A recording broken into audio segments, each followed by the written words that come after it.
Oh, hang on. Yeah, what are we calling this podcast? Was it over underrated? Over underrated. Sous-évalué. Überschätzt. Överunderskattad. Over underrated. Welcome to Over Underrated, your new favourite podcast, hopefully, where me and Babs discuss bands we think are overrated and underrated and try and put in some sort of tenuous link. So I'm Babs. I'm originally from Portugal, but I grew up in the UK and I'm now living in Belgium. I come from a fairly musical family. My mum played the guitar and my dad played the piano, and they encouraged me to play a bunch of instruments as well. I was a DJ at my student radio station at university, and I actually did DJ for a radio station in Luxembourg, where I used to live. Shout out to Radio Aura City Radio. Broadly, I like rock, electro, 80s music. I am not really a fan of more melodic rock, which I think is going to be in a bit of opposition to my co-host Fran. Despite that, I can't wait to push a whole list of underrated bands onto him and force him to like them under duress. Babs has introduced herself, so I should do the same. My name's Fran, and I am, as you can tell, English. I have worked in music stores back when they were a thing. I've DJ'd and written for numerous musical websites, so I guess I have some knowledge on music. Hopefully that's enough to have my own podcast. I can strum the guitar, but I have never been able to do a guitar solo on a cliff face like Slash. This week we are discussing Britpop legends Oasis and underdogs Shed 7. I have chosen Shed 7 and Babs has chosen Oasis as her overrated act. We make each other a playlist of 10 songs that we think may change their opinion and then discuss. Over underrated. Sous-évalué. Überschätzt. Sopra-sottovalutato. Okay, welcome to the Over Underrated podcast with Babs and Fran. So we've decided to start a podcast because, there aren't enough already, especially recorded during lockdown. And we're both big music fans and big comedy fans, and, we needed something to do. And, I have too many opinions, and I feel that the world needs to hear my opinions because I'm more important than everybody else. And I'm here because I'm a woman, and the world doesn't hear my opinions enough, so I'm here to balance it out, right, Fran? Amen, sister. So we'd been discussing what would be a good theme for a music podcast, what hasn't been done before. And we came to the conclusion that there's a lot of big bands that we think are overrated and lots of smaller bands that we're very passionate about and we want to promote them more. So we thought we'd come up with this over underrated theme where Fran and I will be pushing each other's music taste on each other and potentially getting into some big arguments. Hopefully. Fingers crossed. I think, like Fran, I'm very passionate about music, but I don't really listen to lyrics very much. This is the truth. I always find out years later that I've been singing the wrong lyric for a long, long time. And I guess I feel like a bit of a hypocrite if I say it's all about the lyrics, because I don't ever read poetry, to be fair. If a song has good lyrics, it's a bonus. If a song has terrible lyrics, it might put me off. But most of the time, I'm pretty not aware of what they're really singing about. Yes, on that I can completely agree with you, Fran. I think good lyrics enhance a song, but they are not necessary for a good song. But in doing the research for this podcast, I actually did look up lyrics because, I was surprised with some of them, impressed by others. And, we'll be talking about Shed 7 in a second. Some of Shed 7's lyrics definitely enhance the music. Really? Rick Witter has never been really mentioned about how his lyrics have been. So I'm surprised. Good old Rick. Yeah, and he's doing handwritten notes, lyric sheets that he's signing on his website. By the way, I don't know if you know this, but if you want to support him a bit more, that's something you could go and do. Hey, he's got a family, guys. Help out Shed 7. Underrated.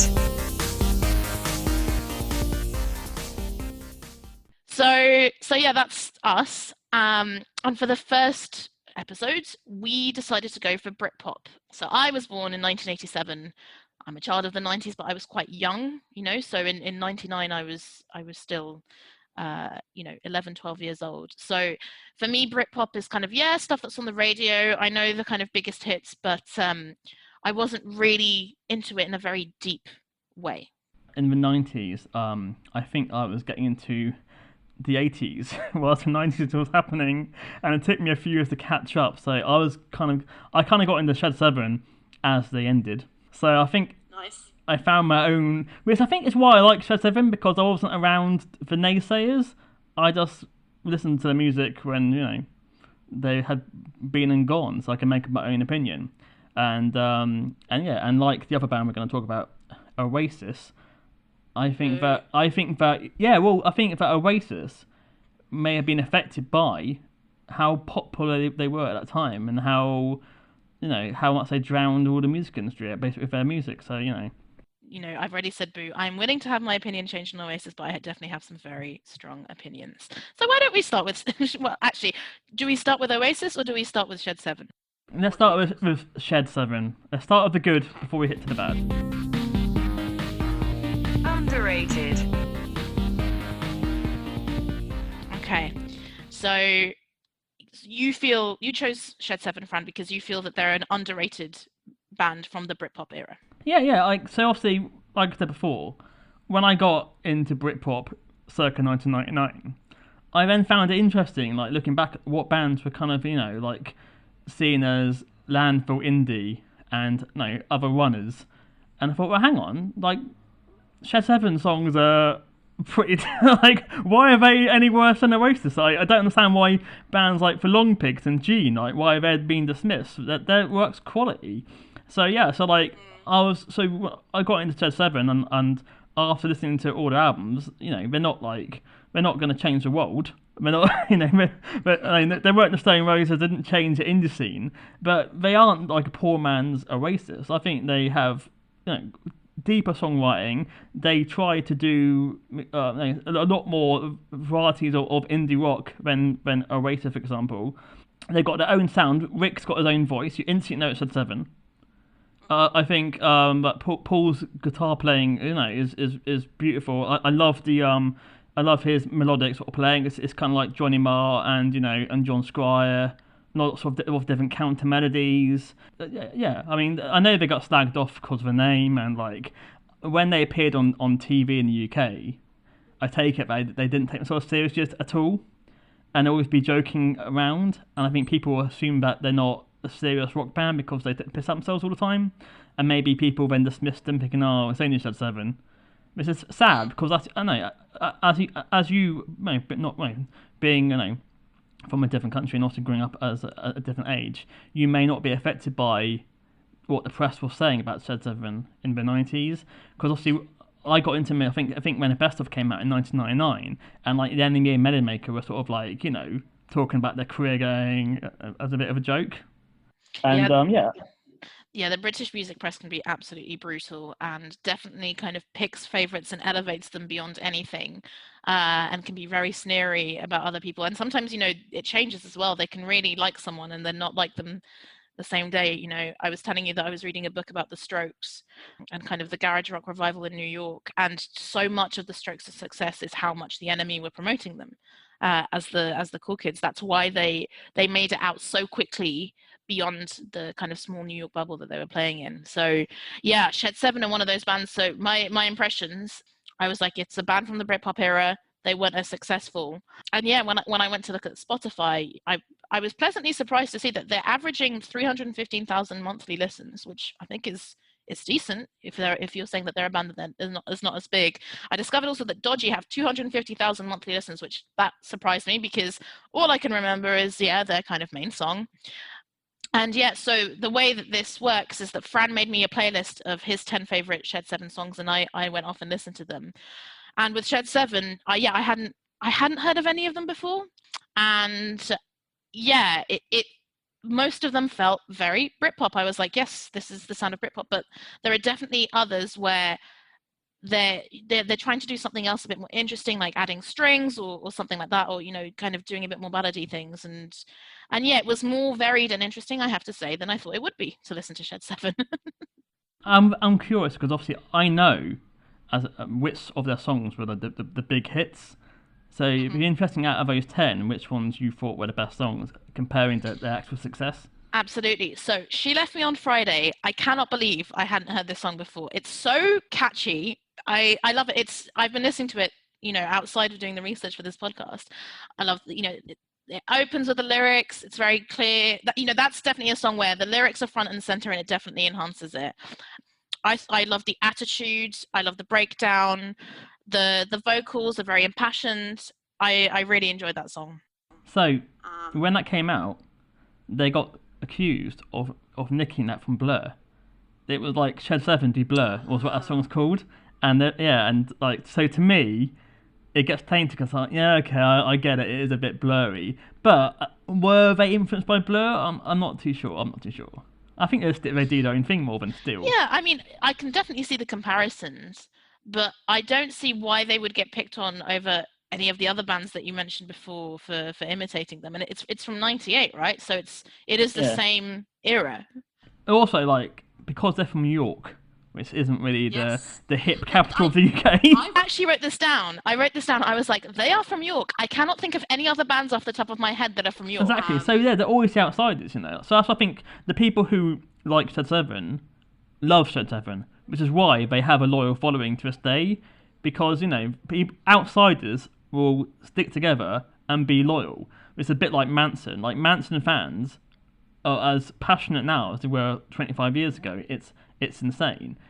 I think bands of Oasis will be a bit more fair weather. So you get people who know the first 2 Oasis albums, and then that's it. But with Shed 7, their fans are like hardcore fans, and when they came back, over the last few years, they now play to bigger venues than they did in the mid-90s. They played, I think, in Manchester to like 10,000 people, which is bonkers. I guess, that might be sort of, I'm thinking parents and other people introducing the music to like a newer generation, so they come along with them. Yeah, like you put one of the songs that you put on the playlist that was from 2017, Nothing to Live down. I wrote, interesting to see that their sound has developed but somehow stayed very Shed 7. Like it is an evolution, but it still is very Shed 7. That song is the most Shed 7 song on a new album. If you listen to the album on a whole, like the comeback song, I think, is like Room in My House.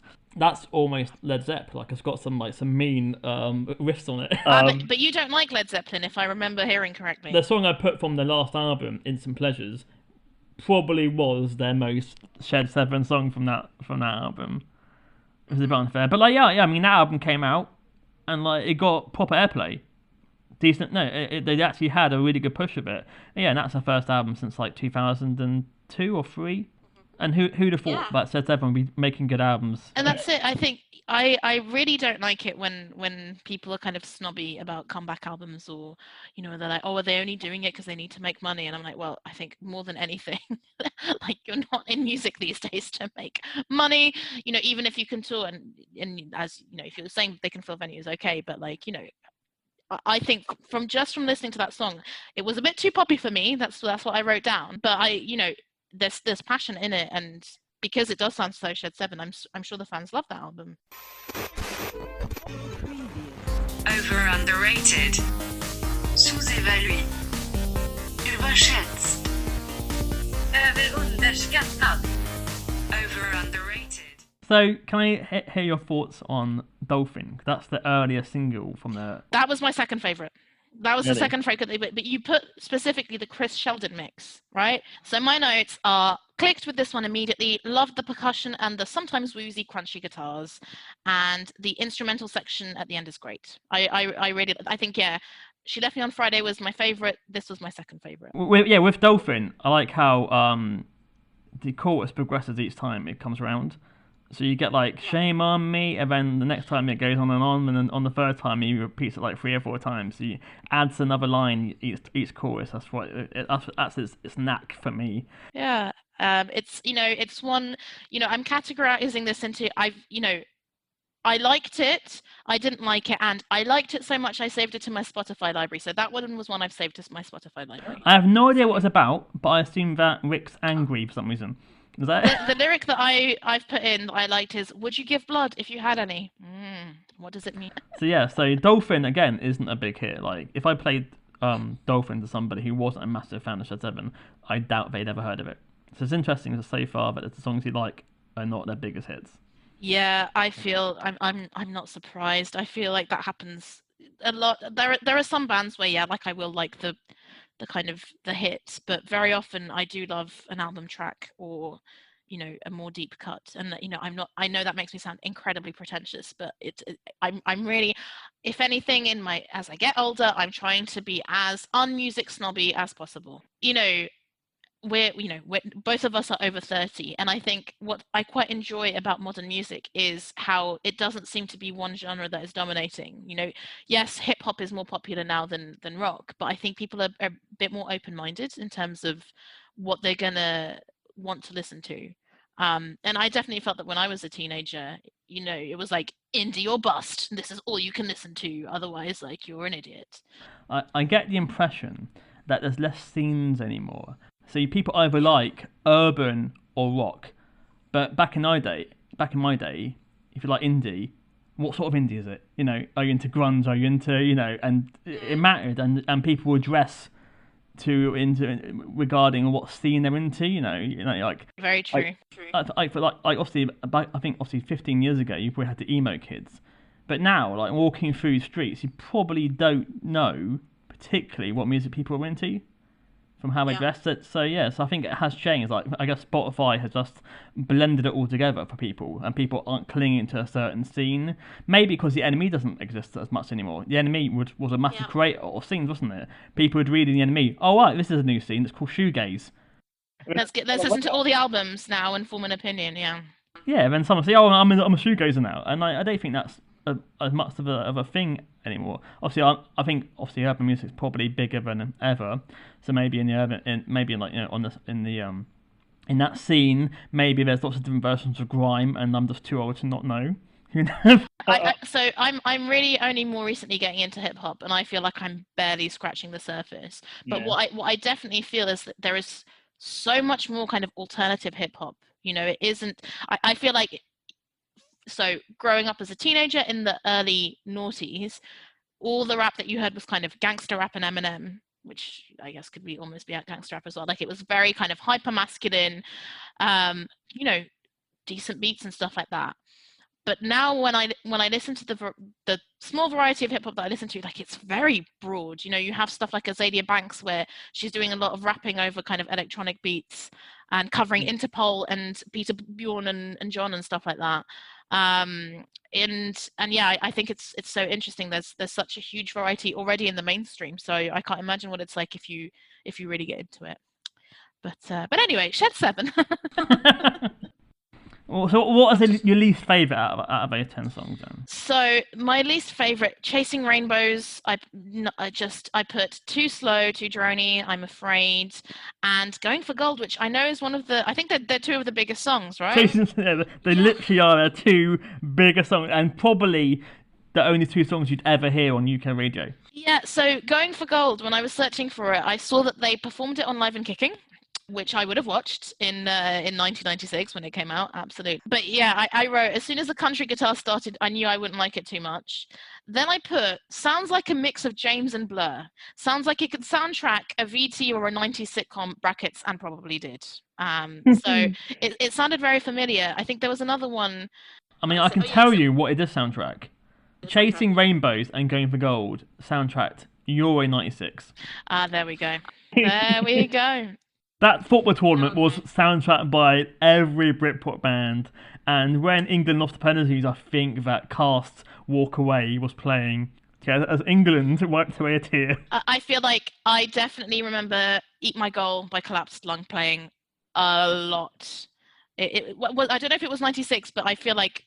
It was 96, yeah. That's an unofficial... One of the unofficial songs of that tournament. I think I had like a official mixtape. It had like 3 lines, by Biddle and Skinner. It had like Eat My Goal. It had like England Irie by who's that? Black Grape. Oh, yeah, wow, okay. and Joe Yeah. Strummer. It had any football related song and loads of Britpop bands on the same compilation. That sounds like an interesting compilation. That I'm sure it might be on Spotify. Yeah, I think it's called A Beautiful Game. It's got the Wannadies on there too. And yeah, so Shed 7 in '96 I think were played quite a lot. Going for Gold, I'm not a big fan of. Chasing Rainbows, I think I've heard too many times, but I think it's still got a great chorus to it. But the song that got me into Shed 7 was their song for the greatest hits, which was Disco Down. Which I enjoyed. I wrote Jamiroquai crossed with the Seahorses? Question mark. That's what it felt like to me, and an absolutely kind of left turn as well. Yeah, I enjoy Shed 7's left turns. Yeah. And that was, and then their lead guitar player quit after that. And then they only made one album after he quit. And from that album is the song Cry for Help, which is on your compilation. Yes, so Cry for Help. I wrote, took a while for me to form an opinion. At first I thought I didn't like it. The acoustic guitar and vocals were a bit sparse, but on a second listen I liked it more. And I really like the strings. Do they have more songs with them?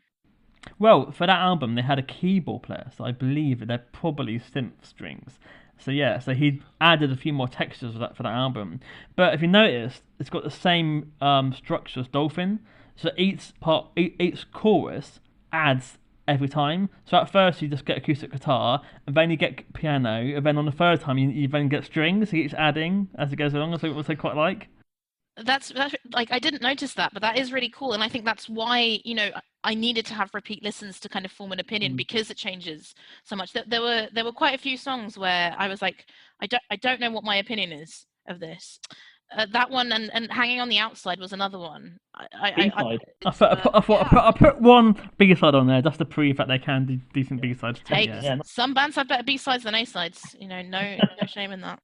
But I'm just sad that their lost album, we were like a lost album, from like 2004 I believe. Yeah, they never finished it, and then they just basically gave the fans the demos, and their songs from that album, which I would say are the best Shed 7 songs of all time, and I'm shocked that they have not now re-recorded them, because I think it's called No One Likes You When You're Down and Out. I absolutely adore. And it's so sad that that's not on Spotify or anything. I mean, I'm happy I've got the CD, but if they re-recorded that and had a push, it would be a hit. I think it would be. Well, Rick and the boys, you heard it here first. Please record and share to a wider audience, because clearly it's worth it. But yeah, for all lovely. Seriously, I've interacted a few times, through social media or a couple times in real life, and they come across as the most average, lovable guy down the pub. They have no ego whatsoever, and I think that's also why people like him. Well, and I mean, I don't know if you're ready to finish it, but that's a nice segue into precisely why I hate Oasis. Overrated. Sous-évalué. Hello and thank you for listening to the first half, and I'm sure thousands and thousands of you are now massive Shed 7 fans, and remember to try and track down One Hand Clapping, which is their 5th album demos, because it's beautiful. And now sit back, stay tuned for Oasis. Overrated. So, I think it was really interesting to have Shed 7 as the contrast to Oasis, because it made me realise if Oasis had the level of fame of Shed 7, I wouldn't mind as much. I don't think it's... I don't really like much of their music, but I think what annoys me more than anything is just, the level of fame and the level of adoration that they receive. And the day that we're recording this is the day when Noel Gallagher has been saying that you shouldn't wear a mask, and people are surprised, and I'm like, he's an asshole. He's known for being an asshole. Everyone loves his put downs and everything. Why is everyone surprised that he continues to be an asshole? How often does Noel Gallagher really go shopping in Home Bargains to need to wear a mask? I'm pretty sure he can get away with not interacting with anyone. So or sending someone else.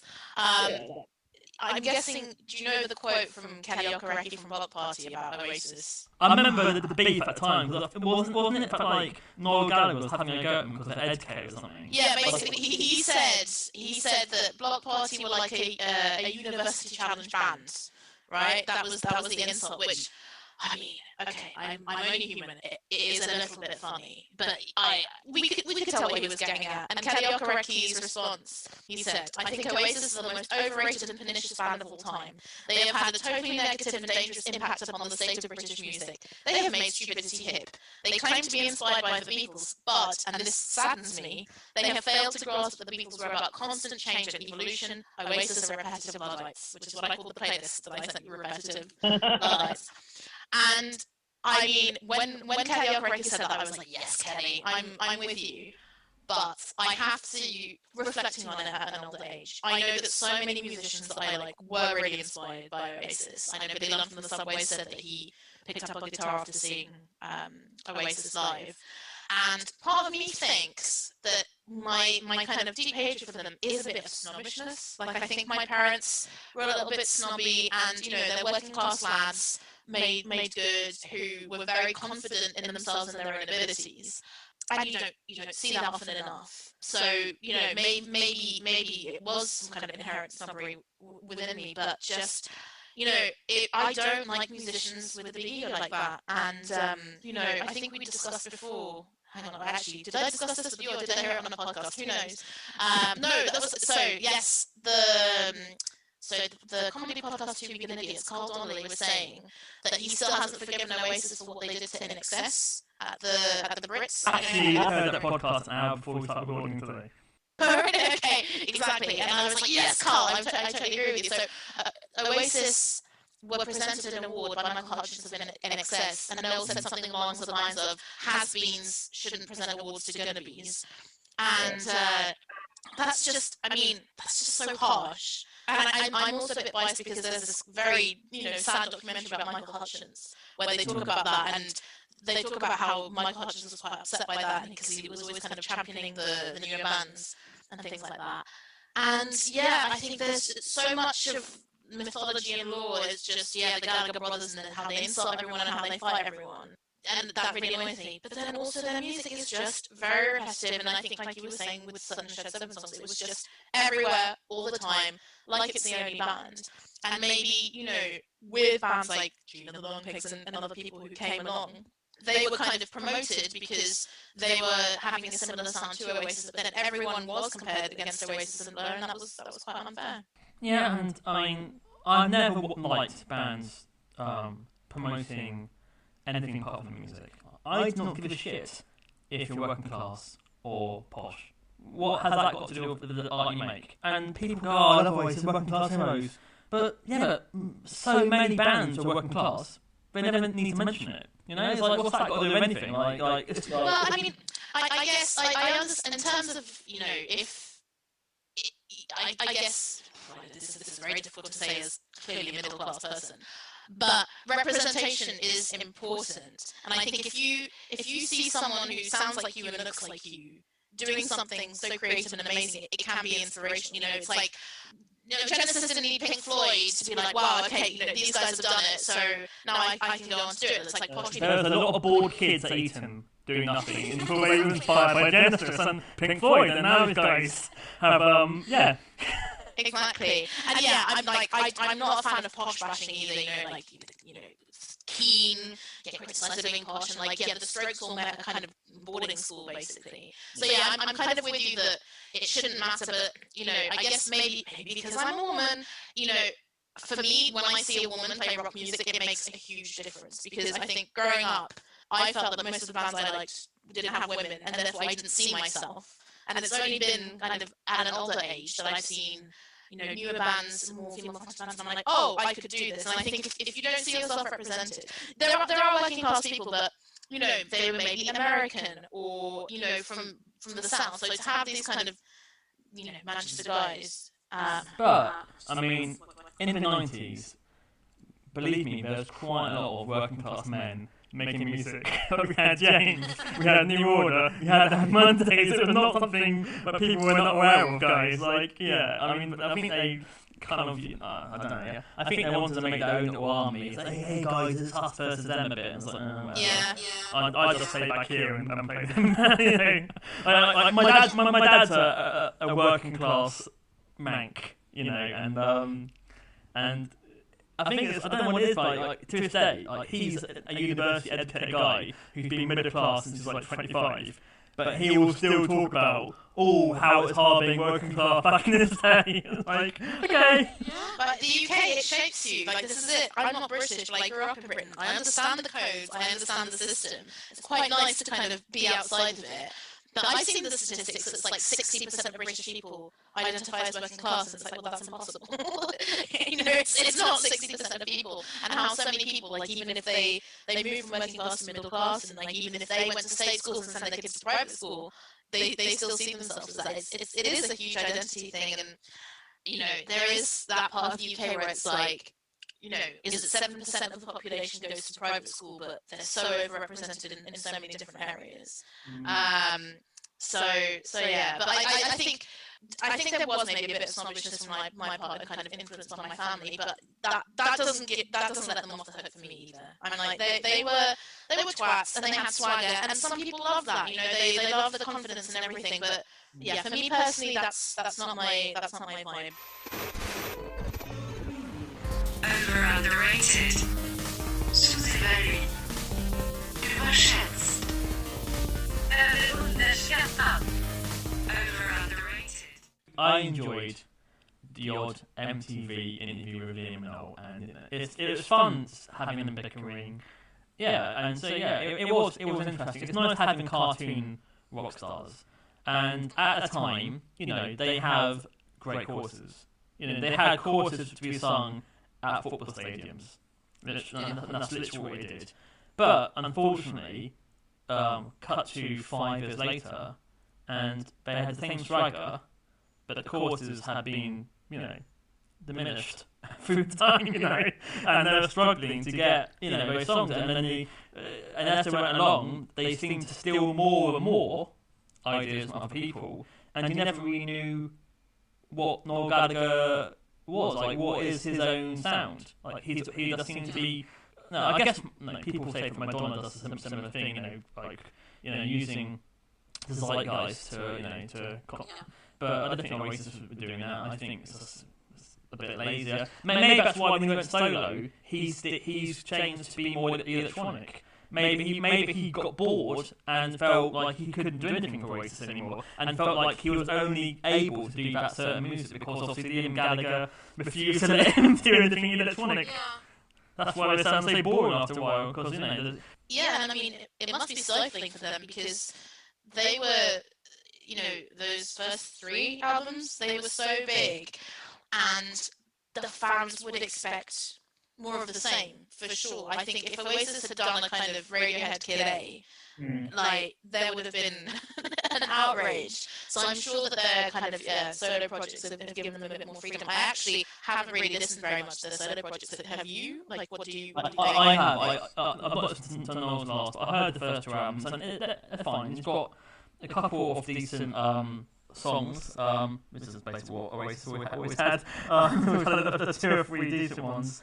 Liam's album just seemed like, you know, just tired of Oasis for me. BDI. I mean, I've not seen Oasis live. I have seen BDI, Noel and Liam separate. So I can't. Yeah. So obviously, but I have friends who went to that, you know, the Nebworth Oasis gig, and said that they couldn't see or hear anything. But, you know, the sort of concept that you can tell everything he went to, but he didn't actually enjoy it because he doesn't remember being able to hear or see a single thing. But yeah, I think for you know, Liam's fun as for what he is. I would never idolise him or have a connection to him.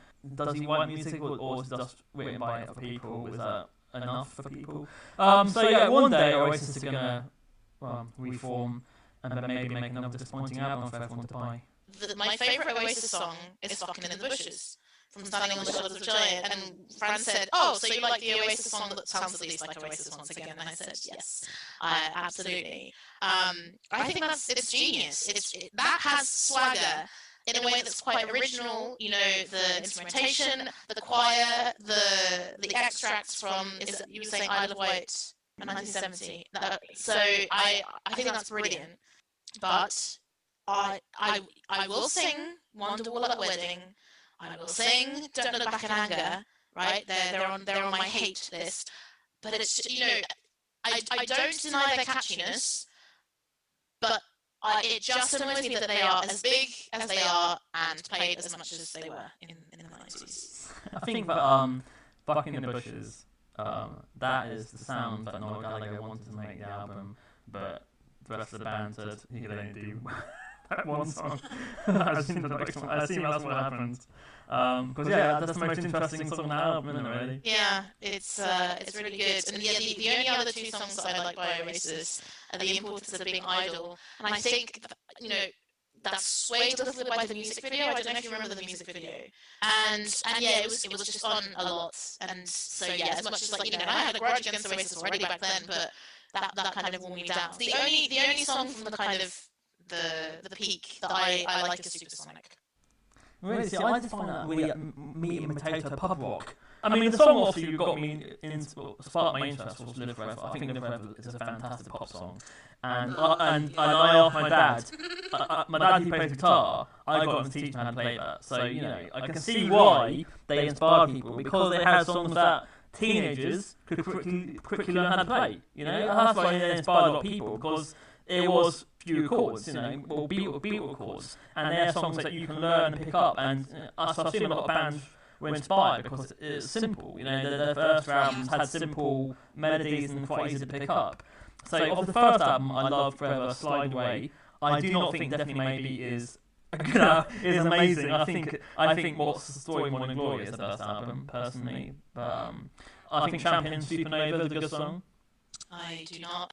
No, if we get on too long. Yeah, I'm looking at my list, and Morning Glory is the album that I put on the most hate songs from. So you've got Wonderwall and Don't Look Back in Anger. You know, I can almost appreciate them with a lot of distance, but Roll With It and Champagne Supernova, Roll With It annoys me so much, and I think it is because it was played too much. It's one of those Roll With It and Strangely All Around the World. It starts and just.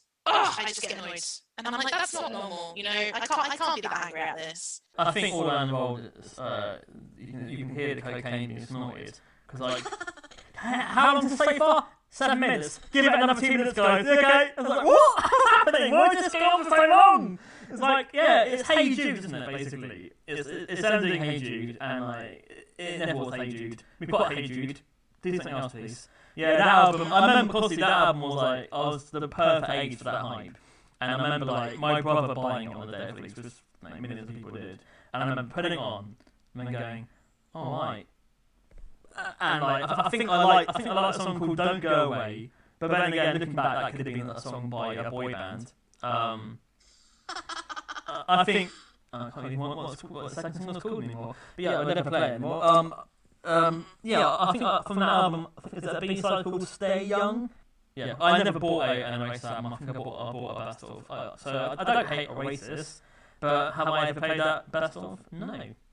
I feel like Oasis fans, it's kind of culty. You know, people who are into Oasis are really into Oasis, and like I became an adult in 2005, but I remember in that period, loads of girls I knew being really into them. Like I know girls who've got like Oasis tattoos, and I was like, what is going on? There is so much other interesting music going on at the moment. And yeah, I think in part, like you say, it's the simplicity of it, and that's why punk was so great as well. And I think that's a very positive thing. But I think it is the mythology of Noel and Liam as well, and kind of and you know, that's it. Like if you say you're good enough times, you know, people start to believe it, and they do. But yeah, one thing that I uncovered doing the research, which made me laugh a lot, because one of the stereotypes of the Oasis is that Liam says "she line" a lot, and there's this amazing video which says, so approximately 21% of all Oasis songs include the word shine, and it's just a cut of all the times Liam says shut, and it's very funny. It's very good. I've noticed a lot of 90s acts, like that was the word of the 90s. So many songs from the 90s have shine. I have no idea why that became the buzzword. Try and find. I'm going to start listening to music from like the last 10 years and try and see how many times the word shine is ever mentioned. I mean, I guess you can elongate it, right? Like shine, but yeah, you can also say shite as well, can't you? Really? But yeah, when I found that video, I was like, oh, okay, it's not in my head. They did do that a lot, and to see, it was quite interesting to see all the different times and all the different ways he does it, because it isn't shine every single time. But yeah, that was quite fun. So I enjoyed that. I don't obviously hate Oasis as much as Barbara at all. I just wasn't, one of the hardcore. But I was so sad that Andy Bell, one of the frontmen in Ride, the seminal band, that I could see him playing bass when he is the guitar player of Ride. And I thought, that man is completely wasting his talent. He's an amazing songwriter and guitar player, and he's just playing bass in Oasis. What? And obviously, he was obviously making a lot of money. But I kept thinking, and now he's back in Wide, doing great albums. And I was like, oh, come on, Andy, do better than this, please. I just think that, that they were the perfect band at a perfect time, and if they come out maybe 10 years later, they'll just be dismissed as another indie band. It's all about timing, and it's all about, is there a hole to fill? So, for example, as soon as Oasis broke up, the UK needed a hole for another rock and roll working class football anthem band. So Kasabian said hello, and Kasabian took over that mantle, and there's always a place especially in the UK, for a band that can maybe play their football games and to be dismissive, and now Kasabian maybe breaking up. I wonder what bands are going to take over that hands in the air. I fucking love Kasabian, and I really don't want to. Actually, it's one of those bands, because similar, they're a bit laddie and all this stuff. And I remember, I think it was an NME article with Kasabian, they were hard, but they still live with their mums, and I'm like, that is absolutely the vibe that I'm getting off them. Just we're such tough little boys.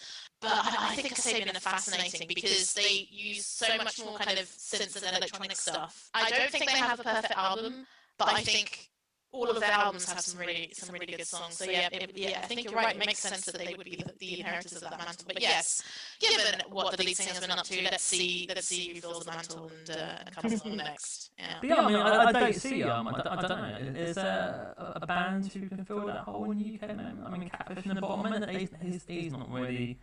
He's a bit rock and roll, but I don't know. Yeah, I mean, I guess there's a lot of kind of harder bands in a way, like Idols. Or, do you know what? In a way, kind of Sleaford Moss is who I'm thinking of, but it's not the same, is it? Because it's not anthemic, but they're definitely they are so British and so with their finger on the pulse. But they're not, balls to the wall. But that's one thing you've got to remember for Oasis is that lyrically, they never really sang about politics whatsoever, did they really? No, that's true. I mean, there's not a song that you hear from Oasis thinking, oh yeah, that's right, lads. You tell him. It's not, is it? It's songs about Wonderwall or Alka-Seltzer or whatever. It's interesting, isn't it? But they never. Yeah, they never. I mean, you had Noel Gallagher famously shaking, Tony Blair's hand at number 10, but I don't think he ever dabbled with politics lyrics whatsoever.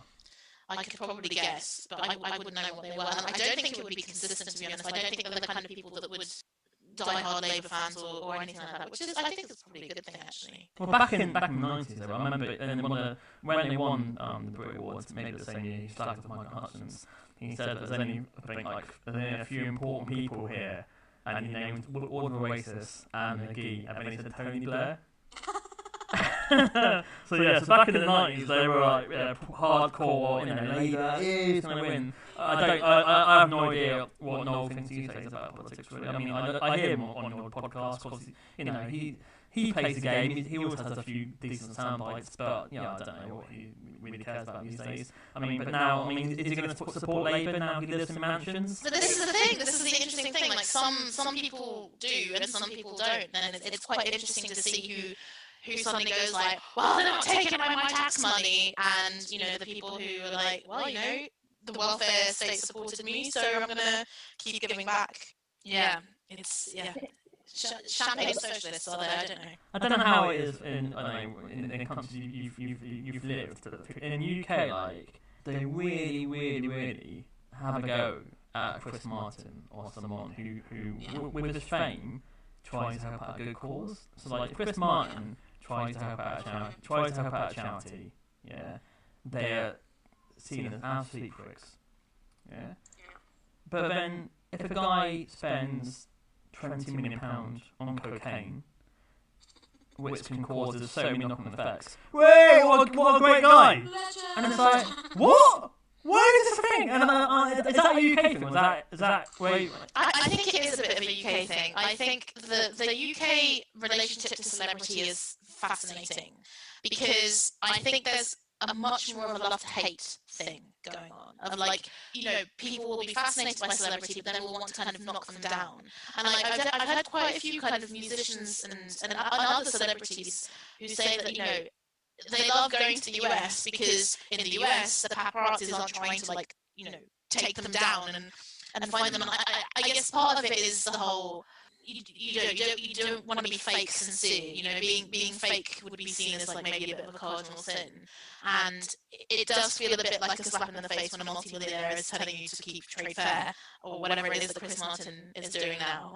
But yeah, I think the level of vitriol that is reserved for certain celebrities is definitely more British than anything else. I think there's a lot more kind of hero worship in other countries, which sometimes is a bad thing, because it means that I think certain musicians and certain celebrities get given a free pass. I'm thinking of like Ronaldo in Portugal. Just like you cannot say a bad word about him. He's got allegations against him, and everyone's like la la la la la, nothing's happening. We love him.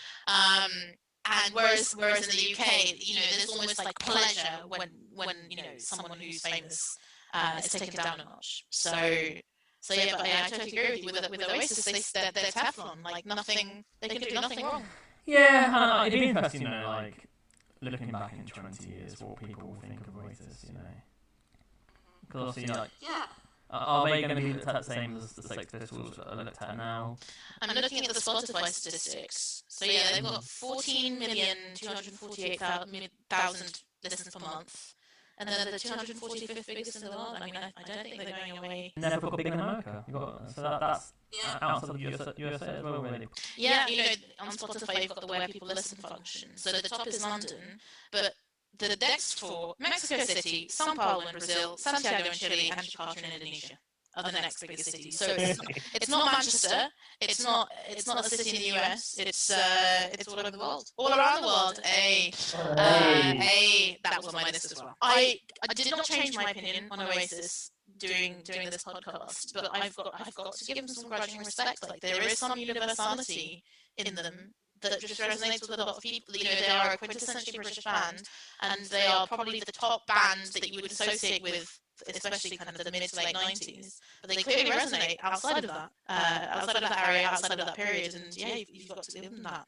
I wonder if Oasis came back and played a festival, and you were near the front, and you were singing, Live Forever, and Don't Look Back in Anger, top of your voice.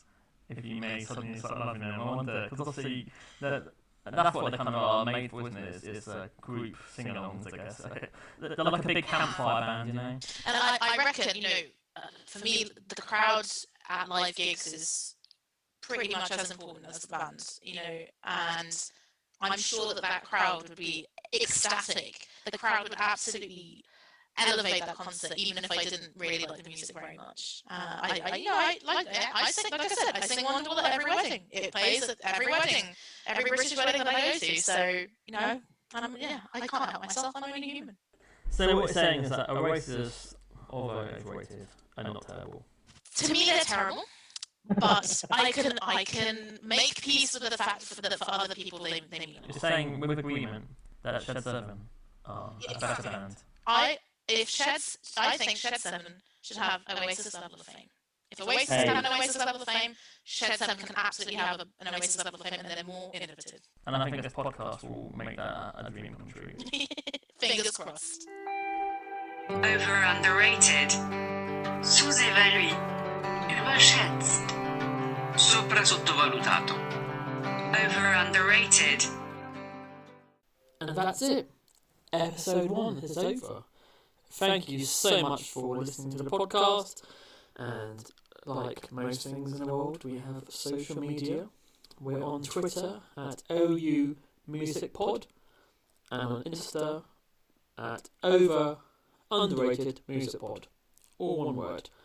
And if you are on email, it's overunderatedmusicpod@gmail.com.